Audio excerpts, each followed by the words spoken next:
इलाज नहीं एहतजाज। यंग डॉक्टर्स एसोसिएशन की तीसरे रोज भी हड़ताल जारी। सरकारी अस्पतालों की ओपीडीज बंद। डॉक्टर्स, नर्सेज और तिबी अमला ड्यूटी से गायब। मरीजों को शदीद मुश्किलात का सामना। डॉक्टर्स का मुतालबात की मंजूरी तक मरीजों का इलाज करने से इनकार।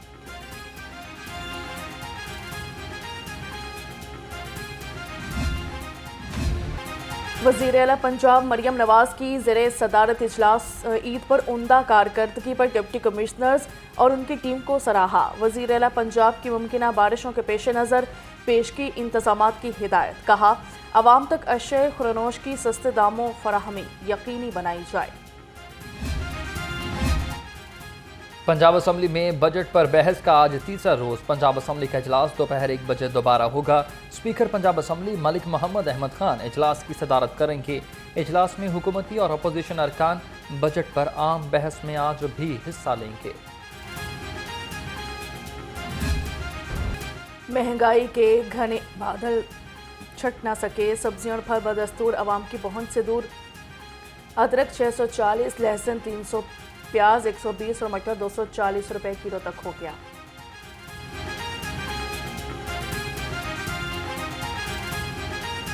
चिकन की कीमत को रिवर्स गियर लग गया। मुर्गी का गोश्त 17 रुपए सस्ता 438 रुपए किलो में दस्तयाब। फार्मी अंडों की फी दर्जन कीमत 250 रुपए पर बरकरार। मार्केट में अंडों की पेटी 7,380 रुपए में दस्तयाब।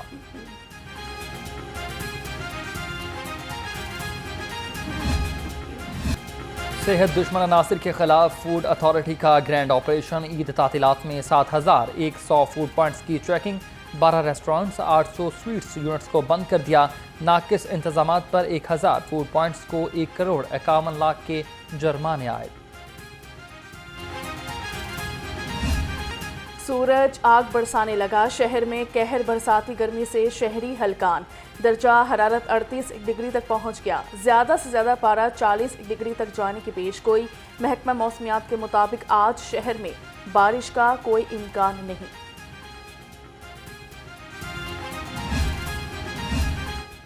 माहौलियाती आलूदगी पर काबू पाने के लिए समूह तदारुक मुहिम। धुआं छोड़ने वाली गाड़ियों के खिलाफ ट्रैफिक पुलिस का क्रैकडाउन।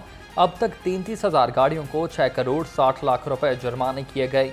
6,344 गाड़ियों को चालान टिकट्स भी जारी किए।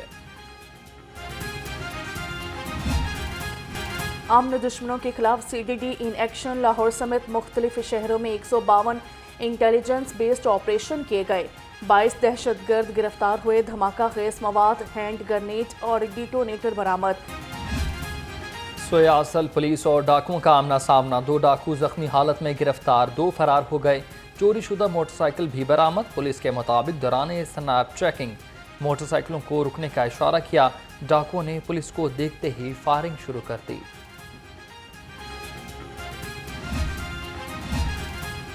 हेर गांव के करीब पुलिस मुकाबला हुआ। जख्मी कांस्टेबल अदनान और जफर अस्पताल में ज़ेरे इलाज। DIG ऑपरेशंस मोहम्मद फैसल कामरान की निजी अस्पताल आमद हुई। जख्मी जवानों की अयादत की। मोहम्मद फैसल कामरान के डॉक्टर्स को बेहतरीन तिबी सहूलियात फराहम करने की हिदायत। लाहौर पुलिस का बिजली चोरों के खिलाफ क्रैकडाउन जारी। तर्जुमान के मुताबिक रवां माह अब तक 15,533 मुकदमात दर्ज। 15,000 मुलजमान को गिरफ्तार किया गया। IG पंजाब की बिजली चोरों के खिलाफ क्रैकडाउन को मजीद तेज करने की हिदायत। वज़ीर तामीरात और मवासिलात ज़ुहैब अहमद की ज़ेरे सदारत इजलास हुआ। काबीना कमेटी को भेजे गए 10 एजेंडे ज़ेरे गौर। पंजाब प्रोक्योरमेंट रूल्स में तरामीम। सब इंस्पेक्टर और इंस्पेक्टर को भर्ती करने के रूल्स का जायजा लिया। इजलास में ज़ेरे बल्दियात ज़िशान रफ़ीक की शिरकत की गई। नौजवानों के लिए खुशखबरी। गूगल फॉर एजुकेशन की महकमा स्कूल एजुकेशन से मुआहदे के लिए पाकिस्तान आमद। वज़ीर तालीम राना सिकंदर हयात कहते हैं, मुआहदे के तहत पहले मरहले में 50,000 और 7,300 लाख तलबा को गूगल सर्टिफाइड कोर्सेज करवाए जाएंगे।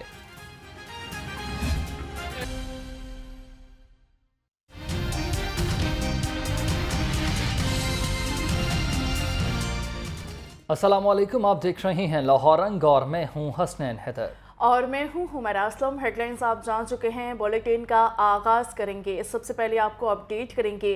बगबानपुरा में कब्रिस्तान से बच्चे को मुर्दा हालत में कब्र से निकालने का ये मामला है। मैंने अपने हाथों से अपने बच्चे को दफन किया था। वालिद नासिर महमूद का बयान सामने आया है। बच्चे को दफनाने के एक दिन बाद जाकर देखा तो कफन कब्र से बाहर था। शिकायत करने पर इंतजामिया की जानिब से धमकियां दी गई। बच्चे के वालिद को कई मरतबा फ़ोन किया था, नहीं आ रहा था। SHO बगबानपुरा की जानिब से भी ये बयान सामने आया है। बच्चे को जानवर निकाल कर ले गए थे। बच्चे को बगैर बताए रात के अंधेरे में दफनाया गया। जी बिल्कुल नाज़रीन, आपको अपडेट करें। बागबानपुरा में कब्रस्तान से बच्चे को मुर्दा हालत में कब्र से निकालने का ये मामला, मैंने अपने हाथों से अपने बच्चे को दफन किया था, ये कहना है बच्चे के वालिद नासिर महमूद का। बच्चे को दफनाने के एक दिन बाद जाकर देखा तो कफन कब्र से बाहर था। शिकायत करने पर इंतजामिया की जानिब से धमकियां दी जा रही हैं। वालिद का मौक़िफ़, बच्चे के वालिद को कई मरतबा फ़ोन किया था लेकिन वो नहीं आ रहा, ऐसा कहना है। SHO बागबानपुरा का। बच्चे को जानवर निकाल कर ले गए हैं। बच्चे को बगैर बताए रात के अंधेरे में दफनाया गया था, ये कहना है कब्रस्तान इंतजामिया की जानिब से। बगबानपुरा से आपको अपडेट कर रहे हैं, जहाँ पर कब्रस्तान से बच्चे को मुर्दा हालत में कब्र से निकालने का ये मामला है। बच्चे की वालिद की जानिब से यह बयान सामने आया है। उन्होंने कहा कि मैंने अपने हाथों से अपने बच्चे को दफनाया था और बच्चे को दफनाने के एक दिन बाद जाकर देखा तो कफन कब्र से बाहर था। शिकायत करने पर इंतजामिया की जानिब से धमकियां दी गई। वालिद की जानिब से यह बयान भी सामने आ रहा है। इसके अलावा बच्चे के वालिद को कई मरतबा फ़ोन किया, थाने नहीं आ रहा था। SHO बगबानपुरा की जानिब से ये मौक़िफ़ अपनाया जा रहा है। बच्चे को जानवर निकाल कर ले गए हैं। बच्चे को बगैर बताए रात के अंधेरे में दफनाया गया। कब्रस्तान इंतजामिया की जानिब से भी ये मौक़िफ़ अपनाया गया है।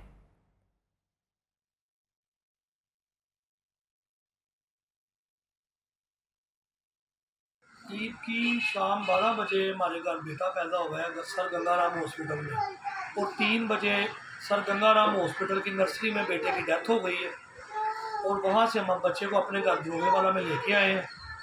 वहाँ से हमने बच्चे को 5 बजे मोमनपुरा कब्रिस्तान दरोगेवाला में बच्चे का जनाजा पढ़ाया है, और उसके बाद वहाँ पे बच्चे की मैंने अपनी वालदा की कब्र के साथ तदफीन कर दी। और कल मैं मेहमानों की आमद की वजह से कब्रिस्तान नहीं जा सका, और आज मैं जुमे की नमाज़ पढ़ के सीधा कब्रिस्तान गया हूँ। वहाँ मैंने देखा है कि वहाँ पे मेरे बच्चे की सारी कब्र जो है उधेड़ी हुई है, उसका जो कफन है वो बाहर पड़ा हुआ है, और कफन के साथ साथ जो बच्चे के नीचे हमने रूही रखी थी वो भी बाहर पड़ी हुई है। जो ऊपर ईंटों की स्लैब बनाई थी वो ईंटें सारी बाहर हैं, और बीच में से बच्चे की डेड बॉडी गायब है। और ये बहुत जुल्म हुआ है। और इंतज़ामिया को पूछा है तो वो उन्होंने अपनी लाइल्मी का इजहार किया है, और आगे से हमें फुल थ्रेट किया है कि आप जो कर सकते हो कर लो, हम यहाँ के चौधरी हैं और हम बहुत ज़्यादा असर। नाज़रीन, आपको बता रहे हैं बागबानपुरा में अफसोसनाक वाक़या है। कब्रिस्तान से बच्चे को मुर्दा हालत में कब्र से निकालने का ये मामला, मैंने अपने हाथों से अपने बच्चे को दफन किया था, ये कहना है बच्चे के वालिद नासिर महमूद का। बच्चे को दफनाने के एक दिन बाद जाकर देखा तो कफन कब्र से बाहर था। शिकायत करने पर इंतज़ामिया की जानिब से मुझे धमकियां भी दी गई हैं, ये कहना है बच्चे के वालिद का। जबकि SHO बागबानपुरा का ये कहना है कि बच्चे के वालिद को कई मरतबा फ़ोन किया है, वो थाने नहीं आ रहा है। जबकि कब्रिस्तान इंतज़ामिया ये कहती है कि बच्चे को जानवर निकाल कर ले गए हैं। बच्चे को बगैर बताए ही रात के अंधेरे में दफनाया गया था। इसी पर मज़ीद हमें जो है तफसीलन अपडेट करेंगे। अली मिर्ज़ा ने हमें ज्वाइन किया है। अली बताइएगा, मुख्तलिफ इंकशाफात किए जा रहे हैं इस पर, और SHO बागबानपुरा की जानिब से भी मौक़िफ़ सामने आया है। इसके अलावा जो बच्चे का वालिद है नासिर महमूद, उसकी जानिब से भी मौक़िफ़ सामने आ रहा है। तो असल में ये हकीकत क्या है, पुलिस कार्रवाई कहाँ तक पहुँची है, और तहकीकात के मुताबिक अब तक जो इन्वेस्टिगेशन की गई है उसके हवाले से क्या तफसीलात हैं? देखिए जी, ना ही अभी तक किसी किस्म की कोई एप्लीकेशन दी गई है। दरोगा वाला मोमिनपुरे का इलाका है जहाँ पर कब्रिस्तान से बच्चे फिर बाकायदा तौर पर लवाकिन कल जुमे के बाद, जुमे की नमाज पढ़ने के बाद जो है बाकायदा तौर पर बच्चे की कब्र पर फातिया के लिए गए थे, जहाँ पर बच्चे की कब्र में जो है वो बाकायदा तौर, उनका कहना है कि वहां पर मौजूद नहीं था, कब्र खुदी हुई थी, और कोई नामालूम जो है वो नामौलूद बच्चे को जो है वो बाकायदा तौर पर जो है वो मुर्दा बच्चे को लेके चले गए। इस पर भगवानपुरा पुलिस ने जो है वो बाकायदा तौर पर ये कहा है कि अभी तक किसी किस्म की कोई दरखास्त नहीं मौसूल हुई है, जिसकी वजह से शदीद मुश्किलात का सामना पुलिस को भी करना पड़ रहा है। जबकि बेटे का जो बयान आया है उनका लवाकिन का, कि उनको कहा गया है कि अभी तक पुलिस जो है वो किसी किस्म की कोई कार्रवाई जो है वो अमल में नहीं ला पा रही है। जी अली, ये भी बताइएगा कि कब्रिस्तान इंतज़ामिया की जानिब से थ्रेट दिए जा रहे हैं बच्चे के वालिद नासिर महमूद को शिकायत करने पर इंतज़ामिया की जानिब से धमकियों का सामना करना पड़ा, इस हवाले से क्या कहेंगे? कब्रिस्तान की जानिब से जो कब्रिस्तान की इंतजामिया है उनको वालदैन की जानिब से जो है वो बाकायदा तौर पर जो है वो धमकियाँ भी दी जा रही हैं, जिस पर पुलिस का कहना है कि पुलिस अभी तक लवाकिन की जानिब से किसी किस्म की कोई दरखास्त ना कब्रिस्तान इंतजामिया के खिलाफ और ना ही बच्चे के जो गायब होने के कब्र के अंदर से गायब होने की दरखास्त जो है उस पर ना ही कोई दरखास्त जो है वो मसूल हुई है। जैसी कोई दरखास्त मसूल होगी वैसे ही अमल दरामद जो है वो प्रॉपर किया जाएगा। जी ठीक है, अली मिर्ज़ा हमें तफसीलन अपडेट कर रहे थे, बहुत शुक्रिया आपका।